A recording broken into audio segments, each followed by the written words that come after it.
बता दीजिए जो आपको याद हो। मतलब भाई हम यहाँ पर बिहार की बात करने आए हैं और आपकी चिंता ये है कि राहुल गांधी की उपलब्धि क्या है और क्या नहीं। आपको बिहार की चिंता नहीं है, बिहार में पत्रकारिता कर रहे हैं, लेकिन आपको चिंता ये है कि राहुल गांधी की उपलब्धि है कि नहीं है। इसीलिए न बिहार का ये दुर्दशा है। खाली यहाँ का नेता ही दोषी नहीं है, जनता, समाज, पत्रकार सब लोग इसी में शामिल हैं। बिहार में पढ़ाई, बेरोजगारी, पलायन, भ्रष्टाचार ये सब आपको नहीं दिख रहा है। राहुल गांधी का क्या हो रहा है, चाइना में क्या हो रहा है, क्या बेकार की बात है।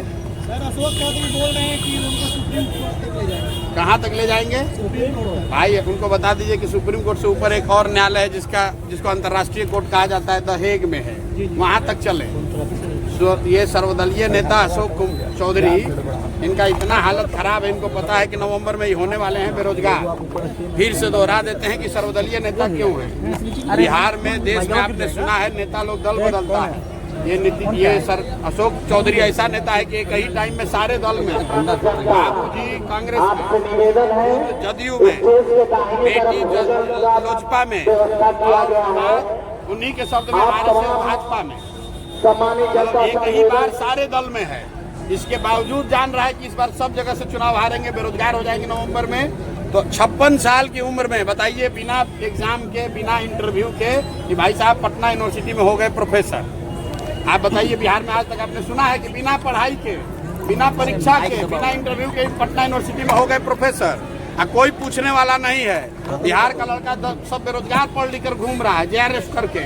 आई फर्जी कहाँ से PhD करके नियम कानून बदलवा के प्रोफेसर बना है। अब आप बताइए कि MLA रहेंगे कि मिनिस्टर बनकर काम करेंगे कि पटना यूनिवर्सिटी में जाकर पढ़ाएंगे? हर जगह से कुछ नहीं करेंगे, खाली लूटेंगे। प्रशांत जी, आज आपने जहाँ पे रैली की है, ये लेफ्ट का गढ़ माना जाता है। यहाँ किसका? लेफ्ट का गढ़ माना जाता है। भाई मेरे ऐसा है, ये जो आप लोग टर्मिनोलॉजी यूज करते हैं, लेफ्ट का गढ़, राजद का गढ़, भाजपा का गढ़, कोई जड़ किसी का गढ़ कुछ नहीं है। जनतंत्र में, लोकतंत्र में जनता मालिक है, जनता का गढ़ है। जनता जिसको तय करेगी, जिस ऊपर बटन दबाएगी वो राजा बनेगा। गढ़ और किसी का कुछ नहीं होता है। जदयू दफ्तर में PM का तस्वीर लगा है।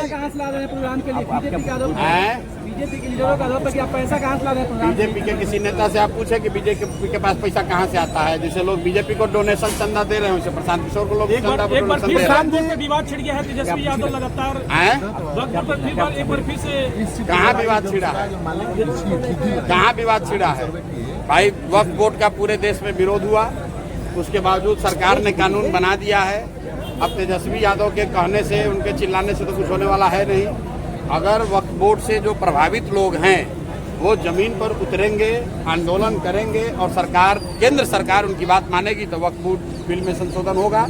हमने देखा किसानों के लिए देश में कानून बना दिया मोदी जी ने।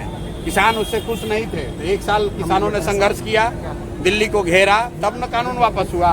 तो तेजस्वी यादव के और प्रशांत किशोर के बयानबाजी से वक्फ बिल में कोई संशोधन नहीं होगा। उसके लिए लोगों को जमीन पर आना पड़ेगा। लोकतंत्र है, लड़ाई लड़नी पड़ेगी।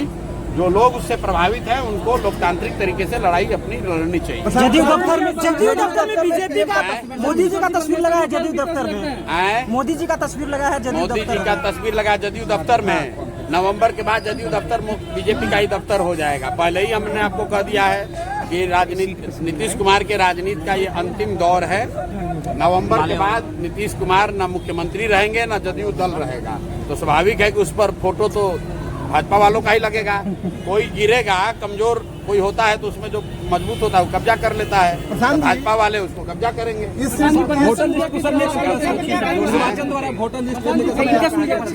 सीट पर लड़ाई पहले महागठबंधन और NDA के बीच होती थी, लेकिन अभी हमने रैंडम सर्वे किया, जनसुराज और महागठबंधन के बीच हो रही लड़ाई। यहाँ पर लड़ाई इस सीट पर कहाँ किस पर क्या होगी तो आप लोग का आकलन का विषय है। मैं इतना जानता हूँ कि इस बार सीधी लड़ाई जनसुराज और NDA के बीच में है और कोई लड़ाई नहीं है। 100% लोग बदलाव चाहते हैं। लोग रुकिए, बदलाव चाहते हैं। लोग तंग आ चुके हैं। लालू हम तो कोई भाषण नहीं दिए, हम बोले भाई भाषण नहीं देंगे, लोग से पूछते हैं। आपने अपना कैमरा वहाँ ऑन रखा था, आप लोग खुद वहाँ सभा में थे। लोगों ने क्या कहा? भाई नीतीश को हटाना है, मोदी के कहने पर वोट नहीं देना है और किसी भी हालत में लालटेन का गुंडा राज, जंगल राज वापस नहीं लाना है। तो कौन बच गया? लोगों ने कहा बच गया जनता। जनता का राज आना चाहिए, जनसुराज आना चाहिए। ये हम नहीं कह रहे हैं, ये तो जनता कह रही है, क्योंकि लोग अपने बच्चों के लिए शिक्षा चाहते हैं, रोजगार चाहते हैं। कोई लड़ाई में नहीं है, जनता के आगे किसी का चलने वाला नहीं है।